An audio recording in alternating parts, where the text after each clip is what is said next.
नागरिकांची मागणी गेल्या अनेक वर्षापासून होती की सिडकोची घरं त्याचे दर कमी करा आणि आजच्या याच्यामध्ये आपण 10% त्या घरांमध्ये रकमेमध्ये सवलत देण्याचा निर्णय घेतला, जेणेकरून नव्या मुंबईमध्ये जवळपास 17,000 घरं या घरांमध्ये जे लॉटरीच्या माध्यमातून लॉटरी निघेल त्या 10% रक्कम कमी करण्याचा निर्णय आम्ही घेतला आहे. जसं आदरणीय प्रधानमंत्री महोदयांचं जे संकल्पना आहे हाऊसिंग फॉर ऑल, या संदर्भामध्ये देखील म्हणजे याचा फायदा होईल आणि लोकांना परवडणाऱ्या दरांमध्ये चांगली घरं मिळतील. त्यामुळे हा एक निर्णय लोकांसाठी फायद्याचा आहे. त्याचबरोबर आज मुंबई झोपडपट्टी मुक्त करण्यासाठी देखील सरकारने मोठं पाऊल उचललेलं आहे. मुंबईमध्ये 50 एकरापेक्षा जास्तीच्या भूखंडावर क्लस्टर योजना राबवतो आपण. SRAमध्ये क्लस्टर योजना राबवत असताना ती क्लस्टर योजना म्हणजे काय तर एक मोठी अशी सिटी विदिन डेव्हलप सिटी असं आपण म्हणावं लागेल. कारण मोठा एरिया आल्यामुळे मोठे रस्ते होणार, तिथे गार्डन होणार, तिथे मुलांना खेळायला बगीचा, ग्राउंड, पार्किंग, क्लब हाऊस, आरोग्याच्या सुविधा, शिक्षणाच्या सुविधा, या सगळ्या सुविधा त्यामध्ये मिळतील आणि लोकांचं जीवनमान जे आहे हे उंचावलं जाईल या क्लस्टरच्या माध्यमातून. आणि पहिल्या टप्प्यामध्ये आम्ही 17 प्रकल्पांची निवड केलेली आहे.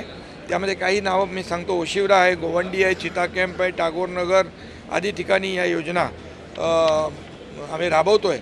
आणि सगळ्यात महत्त्वाचं म्हणजे रमाबाई आंबेडकर नगर घाटकोपर 17,000 घरांचं आपण क्लस्टर करतो आहे आणि त्याला SRA आणि MMRDA यांनी सुरुवात देखील केलेली आहे. आणि तिथं त्यांना असं वाटलं होतं की 20-25 वर्षापासून भाडंही मिळत नाही, घरंही मिळत नाही, डेव्हलपरही गेला आहे सोडून. मग अशा ठिकाणी 137 कोटी रुपयाचं भाडं त्या ठिकाणी SRAने दिलं. मी स्वतः जाऊन चेक वाटप केलेलं आहे. आणि त्यामुळे रमाबाई आंबेडकर नगर हे क्लस्टर सुरू झालेलं आहे. ठाण्यामध्ये 5 क्लस्टर सुरू झालेले आहेत आणि त्यामुळे ही 17 क्लस्टर जी आहेत ही देखील युद्ध पातळीवर सुरू होतील. आणि यामध्ये आम्ही ज्या आपल्या शासकीय प्राधिकरणं आहेत जसं MMRDA आहे, सिडको आहे, म्हाडा आहे, त्याचबरोबर MSRDC आहे, MIDC आहे, BMC आहे, इत्यादी ज्या प्राधिकरणं आहेत त्यांना देखील त्याच्यामध्ये JVमध्ये घेतो आहे, जेणेकरून त्यांना फंड रेज करणं सोपं होईल आणि लोकांचा एक विश्वास देखील या आपल्या शासकीय प्राधिकरणं असल्यामुळे वाढेल. आणि म्हणून मोठ्या प्रमाणावर टप्प्याटप्प्याने आपण ह्या योजना राबवतो आहे. त्यामुळे खऱ्या अर्थाने बाळासाहेबांचं जे स्वप्न होतं 40 लाख लोकांना घरं देण्याचं, त्याचं एक पाऊल आपण टाकलेलं आहे असं म्हटलं तर वावगं ठरणार नाही. त्याचबरोबर SRA अभय योजनेला 31 डिसेंबर 2026 पर्यंत आपण मुदतवाढ दिलेली आहे. ती अभय योजना तिची मुदत संपली होती. काही SRA योजना ज्या आहेत त्या वंचित झाल्या होत्या त्यापासून नागरिक, त्यामुळे ते देखील SRA अभय योजनेला 31 डिसेंबर 2026 पर्यंत आपण मुदतवाढ देतो आहे. SRA प्रकल्प आता मोठ्या प्रमाणावर सुरू होतील. त्याच्या तक्रारी त्याच्या 2000च्या वरती काहीतरी केसेस आहेत. त्यामुळे ह्याचा जलद निपटारा करण्यासाठी AGRC जे आहे त्याची देखील संख्या वाढवण्याचा निर्णय घेतला आहे, जेणेकरून जे केसेस सुरू आहेत या केसेस तात्काळ युद्ध पातळीवर सोडवता येतील आणि लोकांना मोठ्या प्रमाणावर दिलासा मिळेल आणि पुनर्विकासाचा मार्ग जो आहे मोकळा होईल. म्हाडाच्या ओसीसाठी देखील अभय योजना जी होती त्याला देखील आपण 31 डिसेंबर 2026 पर्यंत 1 वर्षाची मुदतवाढ दिलेली आहे. यामध्ये देखील म्हाडाचे जे रहिवासी आहेत त्यांना देखील याचा लाभ होईल. त्याचबरोबर मुंबई महापालिकेच्या लीज प्लॉटवर महापालिकेच्या कर्मचाऱ्यांची जी घरं आहेत ती घरं 83 अशा वसाहती आहेत, 83 प्लॉट आहेत आणि त्याकरिता देखील जे काय प्रीमियममध्ये सवलत देणं इतर जे काही इन्सेंटिव्ह FSI देणं यासाठी मुंबई महापालिका आयुक्तांना प्रस्ताव तयार करण्याच्या सूचना मी दिलेल्या आहेत, जेणेकरून सफाई कर्मचाऱ्यांच्या वसाहती आहेत, इतर कर्मचाऱ्यांच्या वसाहती आहेत, या सर्व कर्मचाऱ्यांना त्या ठिकाणी पुनर्विकासामुळे न्याय मिळेल आणि चांगली घरं मिळतील. त्याचबरोबर फनेल झोनचा जो रखडलेला प्रश्न होता, आता मुख्यमंत्री महोदयांनी खालच्या सभागृहात देखील त्याच्यावर सुतोवाच केलं होतं म्हणून निवेदनामध्ये. रखडलेल्या इमारतींचा पुनर्विकास, जे फनेल झोन आहे, फनेल झोनमध्ये जे हाईट रेस्ट्रिक्शन आहे, त्या हाईट रेस्ट्रिक्शनमुळे त्यांना पूर्ण FSI वापरता येत नाही आणि तो FSI वापरता न आल्यामुळे पुनर्विकासाला खीळ बसलेली आहे. आणि म्हणून या ठिकाणी जसं पुन्हा एकदा मी सांगतो, प्रधानमंत्री महोदयांचं हाऊसिंग फॉर ऑल हे जे काही स्वप्न आहे, संकल्पना आहे, त्याला एक गती देण्यासाठी आम्ही इथं जे पुनर्विकासाच्या योग्य ज्या इमारती आहेत, धोकादायक आहेत, त्यांना वाढीव FSI देतो. EWSला 300 चौरस फूटपर्यंतचा FSI विनामूल्य प्रदान करण्यात येणार आहे. त्याचबरोबर LIGमध्ये 600 चौरस फूटपर्यंतच्या सदनिकांना पुनर्बांधणीसाठी विनाशुल्क व्हावी यासाठी देखील या योजनेमध्ये तरतूद केलेली आहे. या योजनेत खालीलप्रमाणे FSI ध्येय असणार आहे. जमीन मालक मूळ जमिनीच्या मालकी हक्का इतका बेसिक FSI त्यांना त्यांच्या मालकी हक्काच्या प्रमाणामध्ये देय राहील. संरक्षित भाडेकरूंना त्याचं संरक्षित क्षेत्रा इतकं FSI किंवा आज या वर्षात काही कामं मंजूर केलेली आहे ती फक्त मी आपल्यासमोर सांगतो. अनायसे आज या ठिकाणी आलो, आमदारांच्याही मागण्या होत्या ती घोषित करतो आहे. आपण MSIDCला म्हणजे दीक्षित साहेब ज्याचे अध्यक्ष आहेत PWD कॉर्पोरेशनचे, त्यांना आपण काम दिलेलं आहे. त्याच्यामध्ये जी कामं आहेत त्याच्यामध्ये सगळ्यात पुण्यापासून तर संभाजीनगर हा नवीन आपण एक्सप्रेस हायवे बांधतो आहे. हा 16,318 कोटीचा आहे. MOU झालेला आहे. एक पहिला जो आहे तो पुणे अहमदनगर संभाजीनगर असा रस्ता आहे. तो रस्ता पूर्ण चांगला करणार, त्याच्यावर पूल वगैरे बांधून 2,000 कोटी खर्च करणार. आणि या व्यतिरिक्त आपल्याला दुसरा रस्ता जो आहे तो आपल्या शिक्रापूर तिथून आपण पुन्हा नवीन हायवे डायरेक्ट करू. अहमदनगरच्या बाहेरून तिकडनं डायरेक्ट बीड जिल्ह्यातून मग तो संभाजीनगरला ग्रीनफील्ड हायवे आहे. हा 16,318 कोटीचा आहे. याच्यामध्ये सगळ्या गोष्टी जवळपास पूर्ण झाल्या. आता याच्यातला तिथे एक टोल आहे, त्याचा निर्णय फक्त व्हायचा आहे. तो झाला, त्याला 2-3 वर्षाचा त्याला कालावधी अजून आहे, तो शिफ्ट करायचा आहे. तो झाला की एक काम सुरू होईल.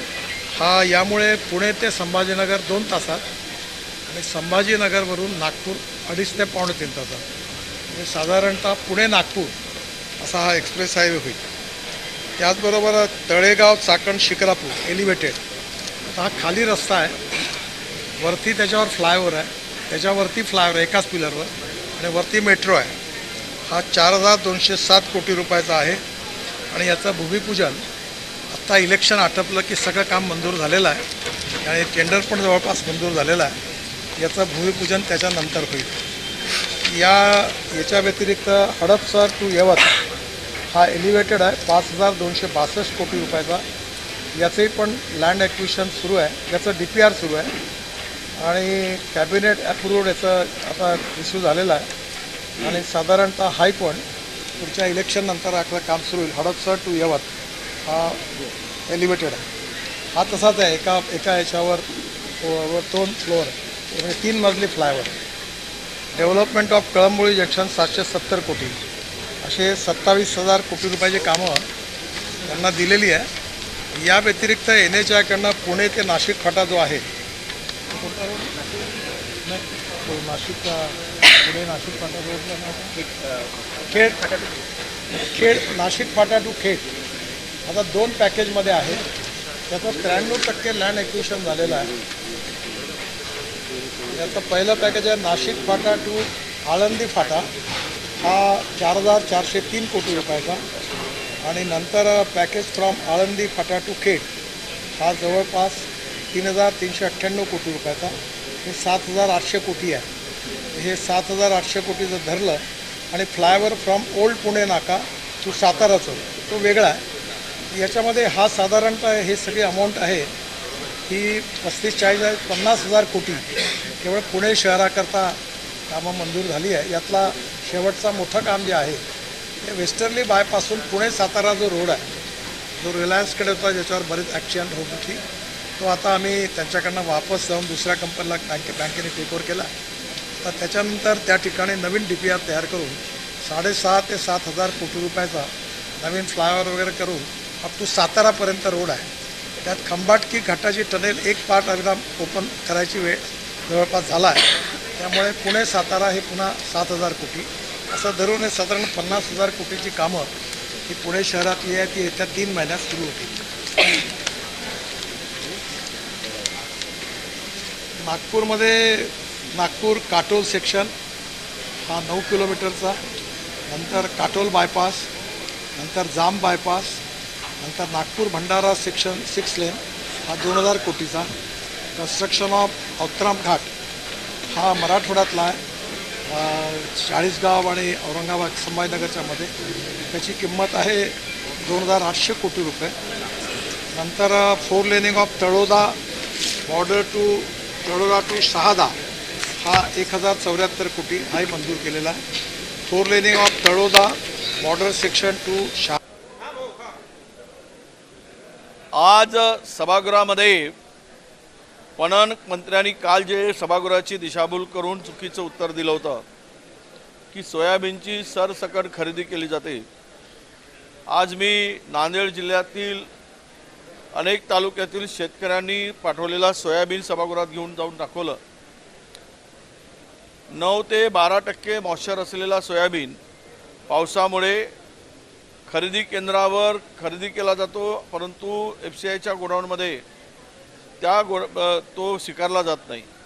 त्यामुळे अनेक केंद्र संचालकांनी सोयाबीन खरेदी करताना मोठ्या प्रमाणामध्ये रिजेक्शन सुरू केलं आहे आणि चांगल्या प्रतीचा सोयाबीन हा व्यापाऱ्यांच्या घशामध्ये 3.5 ते 4,500 रुपयानं टाकला जात आहे. यामध्ये जवळपास 80% शेतकरी नागवले जात आहे आणि त्यांना उद्ध्वस्त केलं जात आहे.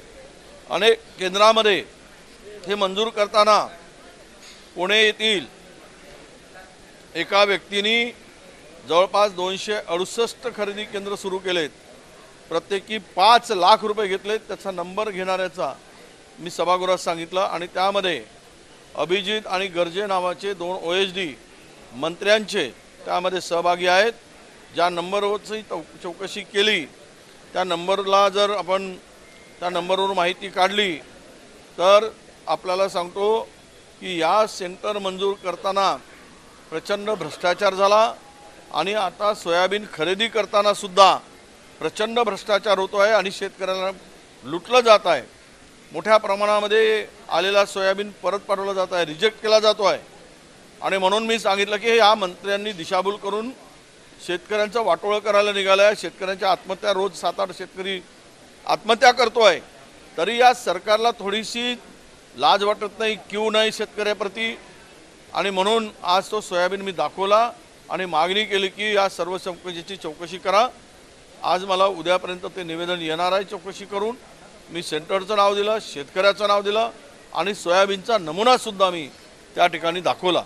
आणि शेतकऱ्यांच्या प्रश्नासाठी, हक्कासाठी, न्यायासाठी आम्ही मागणी केली.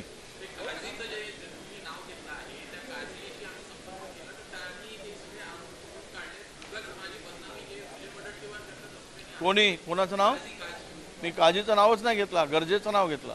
करत असताना या संपूर्ण जो दबाव जो असतो त्या दबावापासून मुक्तपणे काम करता यावं म्हणून वकिलांना संरक्षण देणारा कायदा या सरकारने आणावा अशा पद्धतीचं एक बिल अशासकीय मी आज सदनासमोर सादर करतोय. ते सदनासमोर जाईल, पुढच्या अधिवेशनामध्ये त्याची चर्चा होईल आणि सरकार याबाबत दखल घेईल आणि शासकीय विधेयक आणेल अशी अपेक्षा आहे. त्यामुळे येणाऱ्या काळामध्ये वकिलांना ज्या पद्धतीची मारहाण होते, दुखापत केली जाते, दबावाखाली काम करावं लागतं, त्यांना संरक्षण मिळेल अशा पद्धतीची माझी अपेक्षा आहे.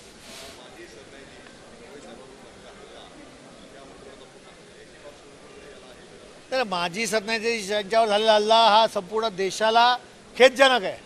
परंतु छोट्या छोट्या कोर्टामध्ये प्रॅक्टिस करणारे जे वकील आहेत, ते वकील एखादी केस घेतली म्हणून पलीकडे असणारा जो आशील असतो त्याची लोक त्याच्यावरती मारहाण करतात.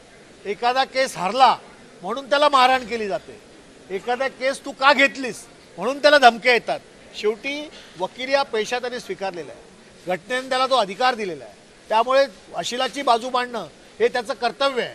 त्यामुळे त्याने कर्तव्यात कुठचीही बाधा न आणता ते त्याला मुक्तपणे काम करू द्यावं हा घटनेने दिलेला अधिकार आहे. आणि त्यामुळे अशा वकिलांची मारहाण होते त्यांना प्रोटेक्शन दिलं पाहिजे. अशी मारहाण झाली तर त्या मारणाऱ्या माणसाला प्रदीर्घ शिक्षा सरकारने करायला पाहिजे आणि मग तरच कुठेतरी या मारहाणीवरती कंट्रोल येईल आणि वकील मुक्तपणे काम करू शकतील. म्हणून वकिलांच्या प्रोटेक्शनसाठी हे बिल आणलेलं आहे. असे मी आज मांडणार आहे. सरकार स्वीकारेल, त्याच्यावरती चर्चा होईल, सभागृहातले अनेक सदस्य याच्यावरती बोलतील आणि मग आज आपण मांडतो आहे, आज सबमिट करतोय आणि मुख्यमंत्र्यांनी देखील शब्द दिलाय. खेडच्या आमच्या इकडे असणाऱ्या इकडची संघटना जी आहे वकिलांची, त्यांना बार काउन्सिलला मान्य मुख्यमंत्र्यांनी पण शब्द दिलाय की अशा पद्धतीचं प्रोटेक्शन आम्ही देऊ. आज योगायोग आहे की त्यांचं नेतृत्व आज उद्धव बाळासाहेब ठाकरे पक्षाच्या वतीचा आमदार म्हणून मी बिल सादर करून करतोय. कदाचित सरकार मला बिल मागे घ्यायला लागेल चर्चा झाल्यावर आणि स्वतः बिल आणेल शासकीय आणि आम्हाला आनंद आहे आणि तीच अपेक्षा आहे की सरकारने शासनाचं बिल आणावं. थँक्यू.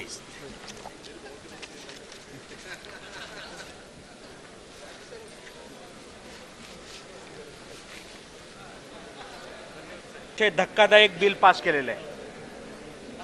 महाराष्ट्र कृषी उत्पन्न पणन विकास व विनियम अधिनियम 1963 मध्ये सुधारणा विधेयक आणलं होतं.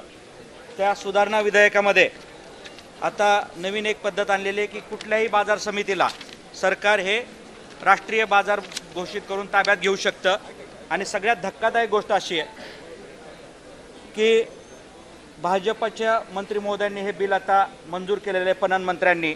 आणि भाजपचे मुख्य प्रतोदय रणजितजी सावरकर यांनी याच्यातनं एक पॅराग्राफ वगळायला सांगितलेला आहे. तो पॅराग्राफ असा आहे 5(1)(ब). त्याच्यामध्ये 6 नंबरचा आकडा आहे. ज्या महसूल विभागात राष्ट्रीय महत्त्वाचा बाजार स्थित असेल त्या विभागातील 4 शेतकरी, त्यापैकी 2 शेतकरी बाजार समितीच्या क्षेत्रातील असतील. आणि त्यानंतर सगळ्यात महत्त्वाचा मुद्दा आहे, त्यापैकी 1 महिला असेल, 1 अनुसूचित जाती किंवा जमातीचा असेल, 1 मागासवर्गीय किंवा भटक्या विमुक्त जातीचा असेल. तर या सरकारने भाजपच्या महिला, अनुसूचित जाती, जमाती आणि ओबीसी आणि भटक्या विमुक्त जाती याच्यातल्या संचालकांना घेऊ नये असं बिल पास केलेलं आहे. आणि ह्या बिलाला जे काही समर्थन दिलेलं आहे ते भाजपचे मुख्य प्रतोद रणजित सावरकर यांनी केलेलं आहे. मी खूप विरोध केला, मी सभात्याग करून बाहेर आलो, कारण हा महत्त्वाचा मुद्दा. हे सरकार हे पूर्णपणे भाजपचं सरकार हे जातीयवादी. यांनी महिला, अनुसूचित जाती, जमाती आणि इतर मागासवर्गीय आणि भटक्या विमुक्त जाती यांना संचालक म्हणून घेता येणार नाही असं या बिलामध्ये मंजूर केलेलं आहे. याचा मी भाजप सरकारचा धिक्कार करतो. बोलूनच दिलं नाही. मी 10 मिनिटं आत ओरडत होतो की माझा यावरती आक्षेप आहे, तरीही जोरावरती आपल्या संख्याबळाच्या जोरावरती त्यांनी हा विषय घेतला. त्यामुळं शेवटी आम्हाला आपल्या माध्यमातून सरकारचा हा विरोध करायचा आहे, कारण हे भाजपचे प्रतोद आहेत. त्यांनी हे वगळायला लावलं आणि मंत्री महोदयांनी ते मंजूर केलं. हे अतिशय धक्कादायक आहे. म्हणजे हे सरकार पूर्णपणे जातीयवादी आहे आणि त्यांनी हे सगळं वगळायला लावलेलं आहे. याचा आम्ही धिक्कार करतो. धन्यवाद. बुक प्रकाशित केलेला आहे.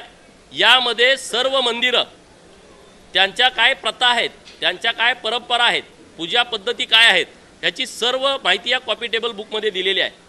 जवळपास 30च्या वर अशी मंदिरं आहेत जिथं 1 लाखांपासून 10 लाख लोक दरवर्षी दर्शनासाठी येतात. तीर्थक्षेत्र ब मध्ये तुमचे जे सगळे निकष आहेत हे सगळे 36 ठिकाणं म्हणजे 6-7 असे आमचे मठ आहेत. 3 मंदिरांचा नजर चुकीनं उल्लेख आमचा राहिला आहे. त्या गावकऱ्यांची मी माफी मागतो. बेळोणगीचं मलकारसिद्ध, मोठेवाडीचं मरगुबाईचं मंदिर आणि पांढरेवाडीचं मरगुबाईचं मंदिर, ह्या 3 मंदिराचा समावेश यात होणं बाकी आहे.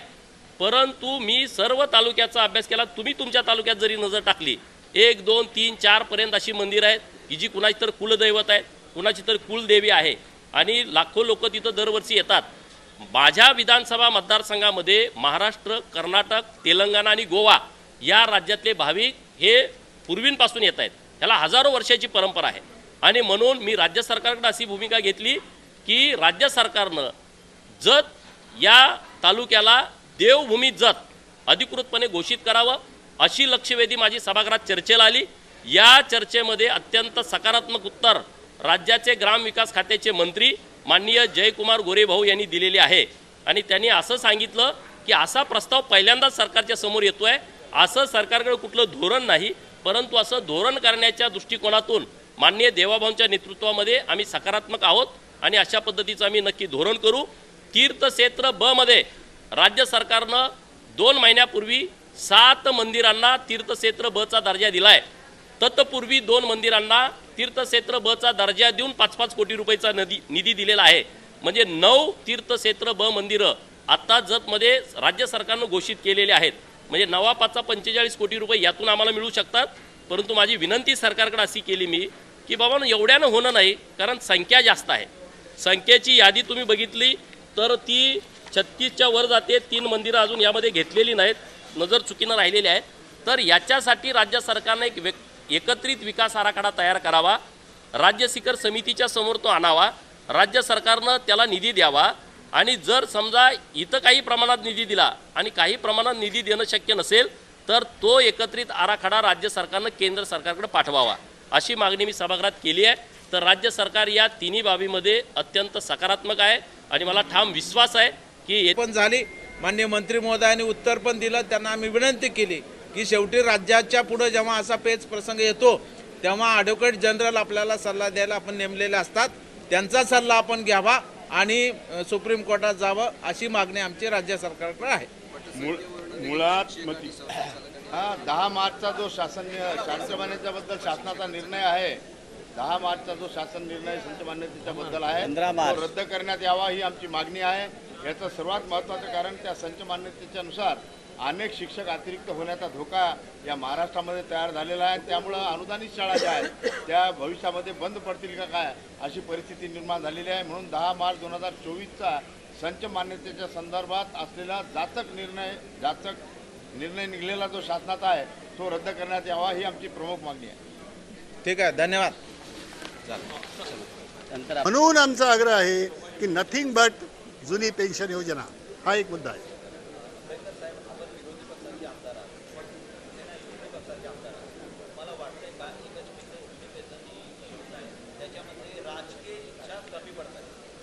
जरूर पडते आहे, परंतु आता असं आहे की जुन्या पेन्शन योजनेच्या संदर्भातला निर्णय हा केंद्राने घेतलेला आहे.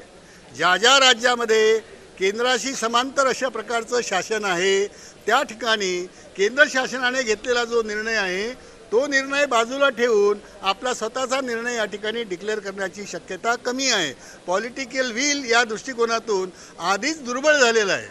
त्याच्यामुळे ते आता नेमकं या कारणाकरता झालं अशातला भाग नाही, कारण केंद्र शासनाशी राज्य शासन काही वेगळं मत विचार करून विसंगती निर्माण करू शकणार नाही. टीईटीच्या बद्दल हे बघा, टीईटीच्या बद्दलचे तथ्य आपण लक्षात घ्या की आरटीचा जो कायदा आहे तो देशाचा कायदा आहे. तो केव्हा आला? तो झाला लागू 1 जानेवारी 1 एप्रिल 2010ला. त्यात 5 वर्षामध्ये टीईटी करण्याच्या संदर्भात उल्लेख आहे. कलम क्रमांक 23 मध्ये हे मिनिमम क्वालिफिकेशन म्हणून आलेलं आहे, हे लक्षात घेण्याची गरज आहे. मिनिमम क्वालिफिकेशनमध्ये HSC DED, BA BSc BA BCom BEd plus TET हे मिनिमम क्वालिफिकेशन आहे. त्यामुळे हे मिनिमम क्वालिफिकेशन ॲक्वायर केलंच पाहिजे असं RT मध्ये आलेलं आहे आणि ते 5 वर्षामध्ये, म्हणजेच याचा अर्थ असा की 31 मार्च 2015पर्यंत ते पूर्ण करण्याची आवश्यकता निर्माण झाली होती. राज्य शासनाने त्याच्या पलीकडे जाऊन केंद्राचा कायदा असताना सुद्धा राज्य शासनाने त्यावेळेला 13 फेब्रुवारी 2013ला एक GR काढला आणि त्या GR मध्ये म्हटलं आहे की नथिंग डुईंग 13 फेब्रुवारी 2013च्या नंतर हे लागू होईल. म्हणजे एकतर RTने म्हटलं की 2010 नंतर लागू होईल. NCTE national council of teacher education त्यांनी म्हटलं की 23 ऑगस्ट 2010च्या नंतर लागू होईल आणि महाराष्ट्र शासन म्हणते आहे 13 फेब्रुवारी 2013 नंतर लागू होईल. 3 ठिकाणी 3 प्रकारच्या तारखा आलेल्या आहेत आणि यामध्ये महाराष्ट्र गव्हर्नमेंट त्याच्या आणखी पलीकडे गेलं आहे आणि 31 मार्च 2019पर्यंत ही मर्यादा वाढवली. म्हणून आम्ही काय म्हणतो आहे की सुप्रीम कोर्टाच्या निर्णयामध्ये बदल होण्याची शक्यता मला व्यक्तिगतरित्या वाटत नाही. कारण त्यामध्ये ज्या पद्धतीचे तथ्य दिलेली आहेत, घटनेचे 2 कलम त्या ठिकाणी त्यांनी मांडलेले आहेत. एक कलम जे मांडलेलं आहे ते 21वां कलम मांडलं आहे. 21वां कलम हे जीवन जगण्याचा अधिकार सांगतं आहे आणि जीवन जगण्याचा अधिकार हा तेव्हापर्यंत साध्य विधान परिषदमध्ये मांडलं. कारण नॅशनल क्राईम रेकॉर्ड ब्युरोच्या अंतर्गत हे आकडे आलेले आहेत. एका आकडे आम्ही दिले नाही, पण असे असंख्य आकडे आहेत की ज्याची तक्रारच होत नाही आहे. ग्रामीण भागामध्ये, दुर्गम भागामध्ये अशाही काही घटना समोर आलेल्या आहेत की ज्या मुलांना आणि मुलींना दत्तक घेण्याचं काम खोटे दस्तावेज तयार करून घेतले जातात आणि ते दत्तक न घेता त्याला मॉनिटर केलं पाहिजे, त्याला बघायला पाहिजे की ते सुखरूप आहेत की नाही, न बघता 6 महिन्यानंतर वर्षभरामध्ये असे मुलं आणि मुली देखील या टोळ्यांना विकण्याचं काम चाललेलं आहे. ह्याचा अर्थच असा आहे की या राज्यामध्ये आपले असली मुलं आणि मुली ही सुरक्षित आहेत की नाही. सर्वसामान्य श्रीमंतांची मुलं आणि मुली सुरक्षित आहेत, तुमच्या आपल्यासारख्यांची सुरक्षित आहेत, पण सर्वसामान्य जो गरीब तबक्यातला असलेला आहे, सर्वसामान्य चाळीत राहणारा, झोपडपट्टीमध्ये राहणारा, दुर्गम भागामध्ये, ग्रामीण भागामध्ये राहणारा, ह्यांच्या मुलं आणि मुलींना बाहेर सोडायचं की नाही हा संभ्रम आणि हा प्रश्न निर्माण झाला आहे. आणि म्हणून ह्याची दखल मी घेण्यास भाग पाडला आणि माननीय सभापती महोदयांनी राज्य सरकारला निर्देश दिलेले आहेत की याबद्दलची त्वरित दखल घ्यावी. आणि त्याचा एक भाग म्हणून राज्य सरकारच्या वतीने आशिष शेलार यांनी हे शब्द दिले आहेत, फ्लोरावर आश्वासित केलेले आहेत की या तातडीची बैठक घेऊन संबंधित पोलीस अधिकारी किंवा DGंबरोबर ही बैठक लावण्यात होईल. कारण एका बाजूला पोलीस याबद्दलच्या जे मोठमोठे दावे करत आहेत, विशेषतः ऑपरेशन मुस्कानच्या माध्यमातून 4 मुलं भेटली किंवा बेपत्ता मुली झाली तर त्याला सोशल मीडियामध्ये हाईप करून स्वतःची थाप थोपटण्याचं काम केलं जातो आहे. परंतु आपण निवळ NCRBचे रिपोर्ट्स बघितलेत किंवा आकडे बघितले, त्यात खूप मोठ्या प्रमाणावरती तफावत दिसते आणि म्हणून याची दखल घेण्यास आम्ही सरकारला भाग पाडला आणि त्याच्यातली एक बैठक पण लावण्याचं त्यांनी आश्वासित केलेलं आहे. पण हे जरी असेल तरी देखील या राज्यामध्ये मुलं आणि मुली ही दुर्दैवाने सुरक्षित नाही आहे, अशातला प्रश्न देखील आज आम्ही स्थगनाच्या माध्यमातून मांडण्याचं काम आम्ही केलेलं आहे.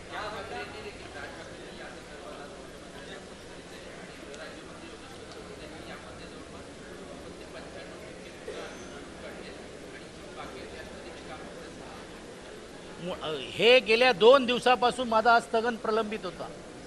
आज सन्मान्य राज ठाकरे साहेबांनी ट्विट केल्यानंतर परत मी माननीय सभापतींनी सांगितलं की आता ह्याला राजकीय वळण दिल्यानंतरच तुम्ही आम्हाला स्थगन देणार आहात का. माननीय सभापती महोदयांनी तातडीने विशेषतः अनिल परबजी, सतेज पाटीलजींनी पाठिंबा दिल्यामुळे ते मान्य आणि मंजूर करून मला बोलण्याची संधी दिली. पण असं का होतो का हे ट्विट झाल्यानंतरच हा विषय होतोय. विधानसभेमध्ये आम्ही बटतोय, विधान परिषदमध्ये आम्ही मागणी करतो, म्हणजे याचा अर्थ असा आहे की सरकारला हे आकडे लपवायचे होते. आता राज्यमंत्र्यांना काय माहीत असेल, त्यांना एक शहराचा विभागाचे ते गृहराज्यमंत्री आहेत, ग्रामीण भागाचा काय त्यांच्याशी संबंध आहे काय, कुठची माहिती न घेता परस्पर काहीतरी आकडे सांगायचं. मग आम्ही हे जे आकडे आणि विशेषतः विधानसभेमध्ये छापून आलेले राज्य सरकारचे आकडे खोटे आहेत का. मग हे मंत्री महोदय अशी सरसकट बोलून घेऊन पळवा. अमोल खताळ, आमदार अमोल खताळ, संगमनेर.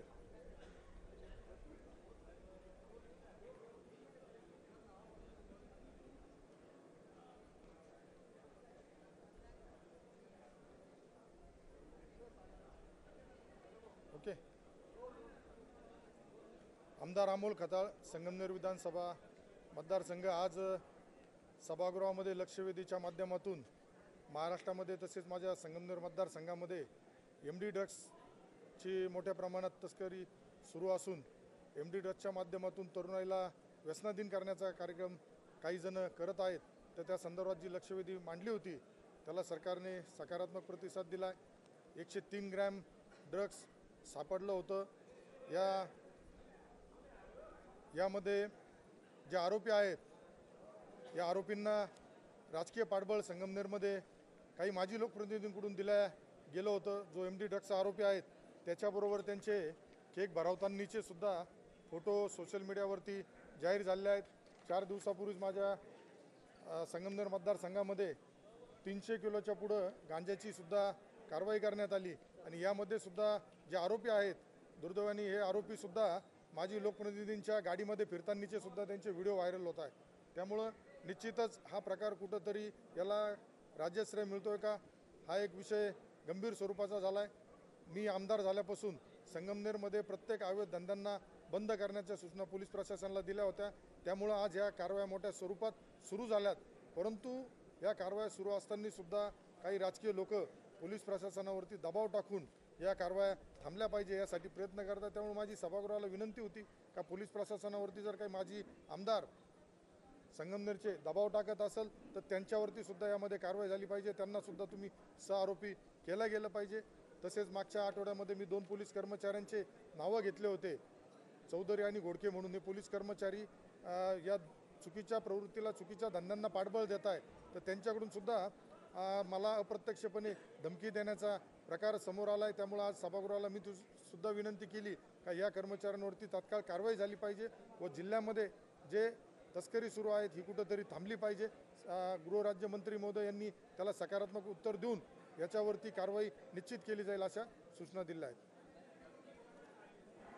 मला यामध्ये जे 2 पोलीस कर्मचारी आहेत चौधरी आणि घोडके हे गुटख्याचं 90 लाख रुपयाचं कलेक्शन तिथं करताय आणि मला शंका आहे का माझ्या संगमनेर मतदारसंघात माझा जो रिपब्लिकन पार्टी आहे या रिपब्लिकन पार्टी जी आहे ती महायुतीमध्ये आहे आणि महायुतीला नगरपालिकेच्या निवडणुकीमध्ये चांगल्या पद्धतीने यश मिळणार आहे. जरी आम्ही एकमेकांच्या विरोधामध्ये लढलो असलो तरी आमचा तो गणित कावा होता. आम्ही एकमेकांच्या विरोधामध्ये उभे राहिलो पण नगर परिषदेमध्ये चर्चा फक्त आपल्या महायुतीची होती. त्यामुळं ठाकरे बंधूंची चर्चा नव्हती का काँग्रेसची फार चर्चा नव्हती. त्यामुळे ते ठीक आहे. तर आता मात्र निर्णय घेण्यात आलेला आहे. देवेंद्र फडणवीस, एकनाथ शिंदे आणि अजितदादा पवार, रवींद्र चव्हाण यांनी चर्चा केलेली आहे आणि रिपब्लिकन पक्षाला सोबत घेऊन सगळ्या ज्या महानगरपालिकेच्या निवडणुका आहे 29 महानगरपालिकेच्या निवडणुका एकत्रित लढण्याचं ठरलेलं आहे. त्याप्रमाणे त्याच्यामध्ये रिपब्लिकन पक्षाला आपला हिस्सा मिळावा. अनेक ठिकाणी रिपब्लिकन पक्षाची ताकद अनेक शहरामध्ये आहे. त्यामुळे रिपब्लिकन पक्षाला काही जागा मिळाल्या पाहिजे या दृष्टिकोनातूनही मी प्रयत्न करणार आहे. त्यामुळं आता हे अधिवेशन जे आहे ते आता उद्यापर्यंत आहे. महानगरपालिकेच्या निवडणुका 2-3 दिवसात अनाऊन्स होण्याची शक्यता आहे. त्यामुळं मुंबईची महानगरपालिका जी आहे आमच्यासाठी अत्यंत अस्तित्वाची आहे आणि मुंबईमध्ये आणि सगळ्यात महानगरपालिका जी आहे जिल्हा परिषद आहेत, पंचायत समिती आहेत, त्या सगळ्या एकत्रितपणे लढण्याच्या संबंधातला निर्णय झालेला आहे आणि त्यामुळं महायुतीला प्रचंड अशा पद्धतीचं यश या स्थानिक स्वराज्य संस्थांमध्ये मिळणार आहे. त्यामुळे माझा रिपब्लिकन पक्ष जो आहे हा महायुतीसोबत आहे आणि महायुतीला प्रचंड यश मिळवून देण्यासाठी माझा पक्ष सातत्यानं प्रयत्न करत राहणार आहे. माझा एक प्रश्न आहे. दादर रेल्वे स्टेशनला डॉक्टर बाबासाहेब आंबेडकरांचं नाव मिळावं ही मागणी गेल्या अनेक वर्षापासून होत आहे, परंतु अद्यापही सरकार गंभीर दिसत नाही. तुमची काय भूमिका आहे? आता एकतर मागणी आहे म्हणजे अनेक ठिकाणी बाबासाहेबांची नावं अनेक ठिकाणी म्हणजे स्टेशनला नाही आहेत परंतु अनेक ठिकाणी बाबासाहेबांचे पुतळे आहेत, बाबासाहेबांचं नाव आहे, तेवढं मोठं नाव आहे. त्यामुळं काही लोकांची मागणी आहे त्यासाठी आमचा प्रयत्न सुरू आहे. मी मागे मागणी केली होती की मुंबई ते सेंट्रलला, कारण मुंबई सेंट्रल जंक्शन आहे त्यामुळे एखाद्या जंक्शनला बाबासाहेबांचं नाव असलं पाहिजे. तर अद्याप काय तो निर्णय तर झालेला नाही आहे. त्यामुळे लोकांच्या भावना अशा आहेत की जे चैत्यभूमी तर दादरच्या बाजूला आहे त्यामुळं दादरला नाव मिळावं अशा पद्धतीची आपली लोकांची मागणी आहे. आणि हा विषय राज्य सरकारचा आहे. म्हणजे जरी रेल्वे स्टेशन जरी ते केंद्राच्या अखत्यारीमध्ये असलं तरी नाव कोणाचं द्यायचं त्या संबंधाचा निर्णय घेण्याचा राज्य सरकारला अधिकार आहे. त्यामुळे मी एकदा मुख्यमंत्र्यांशी बोलून पक्षाची भूमिका काय मुंबईला किती जागा मागत पक्षाची भूमिका बाबासाहेबांचं नाव त्या दादरला मिळत असेल तर आनंदच आहे. म्हणजे लोकांची मागणी पण आहे आणि दादर स्टेशनला बाबासाहेबांचं नाव मिळालं पाहिजे अशी अनेक लोकांची मागणी आहे. नागपूर आणि बीएमसीला किती जागा महानगरपालिका निवडणुका आपण स्वबळावर लढणार की महायुतीमध्ये लढणार? महानगरपालिकेच्या निवडणुका ज्या आहेत त्या महायुती म्हणून लढण्याचं ठरवलेलं आहे. त्यामुळं स्वबळावर लढून तेवढ्या जागा आम्हाला निवडून येणं अशक्य आहे. त्यामुळं मुंबईसाठी आम्हाला एक 15-16 जागा मिळाल्या पाहिजे, तर नागपूरमध्ये 7-8 जागा मिळाल्या पाहिजे. त्या पद्धतीनं आमचा प्रयत्न सुरू आहे. आज आमच्या कार्यकर्त्यांनी बैठक झाली विदर्भाच्या, आणि महाराष्ट्रातल्या कार्यकर्त्यांना आपण तसे सूचना दिलेल्या आहेत. ज्या ज्या ठिकाणी आमची ताकद असेल त्या ठिकाणी ती जागा आम्हाला मिळाली पाहिजे.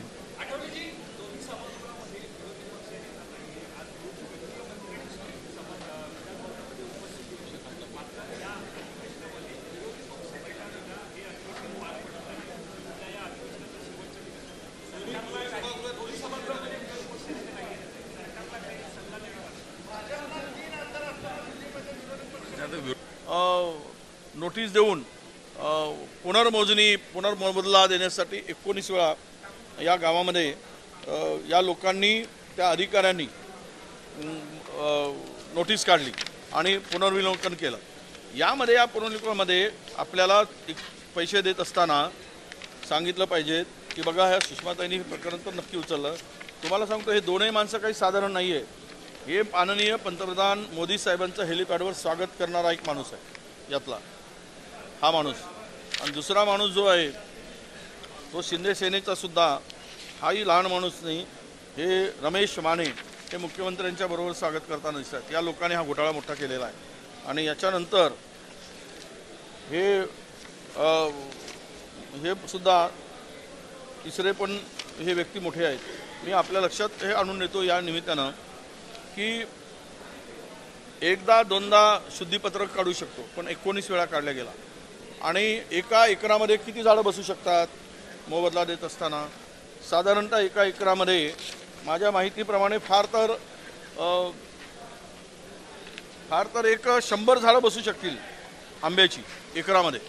याने एका एकरामध्ये 427 झाडं दाखवलेत. एका एकराच्या मागे 427 झाडं. झाडाचा मोबदला वेगळा दाखवला, आणि झाडाच्या मोबदल्याच्या पलीकडे जाऊन जमिनीचा मोबदला वेगळा. विहीर नसेल तर विहीर दाखवली, लहान झाड असेल तर त्याला मोठं दाखवलं, आणि ती जागा ॲग्रिकल्चर होती त्याला पुन्हा येणे केल्याचं खोटा आरोप दाखवून पुन्हा नव्यानं पैसे दिले. म्हणजे हे 120 कोटी रुपयातून फार तर जमिनीचा मोबदल्यापोटी फार तर एक 10 कोटी रुपये खर्च झाले असते. परंतु इतकं पाठीशी घालून आपली मंडळी म्हणून सत्ताधाऱ्यांनी, भाजपनी आणि शिंदे सेनेच्या दोन्ही पदाधिकाऱ्यांनी एक मोठा स्कॅम केला आहे. आणि फक्त 1.5 किलोमीटरसाठी मला वाटते मुंबईतून जरी रस्ता गेला असता तरी 1.5 कोटी रुपये लागले नसते. पण या पेन्नूर नावाच्या छोट्याशा 1,500 लोकसंख्येच्या गावामध्ये त्यांनी एवढा मोठा 1.5 एकरसाठी मोबदला दिला, उचलला. आणि इतकं मोठं प्रकरण आहे की यामध्ये कुठल्या मर्यादाच राहिल्या नाहीत. कदाचित हे पैसे त्यांना न देता हे पैसे भ्रष्टाचाराचे शेतकऱ्यांना वाटले असते तर शेतकऱ्यांना उपयोगी पडले असते. पण हा चरण चौरे आणि हा माने, सुरेश माने, हे दोनही सत्ताधाऱ्यांच्या अत्यंत जवळचे असल्यामुळे हा मोठा स्कॅम यांनी घडवून आणलेला आहे. आपल्याला या संपूर्ण प्रकरणाचा तळापर्यंत आम्ही गेलो. आज विधानसभेत मांडला आहे. सर्व प्रकारची लढाई लढू आम्ही. ताईसुद्धा, सुषमाताईसुद्धा या प्रकरणाच्या तळापर्यंत जाऊन जोपर्यंत यांच्याकडून वसुली होत नाही, यांच्यावर कारवाई होत नाही, फौजदारी स्वरूपाची कारवाई होणार नाही.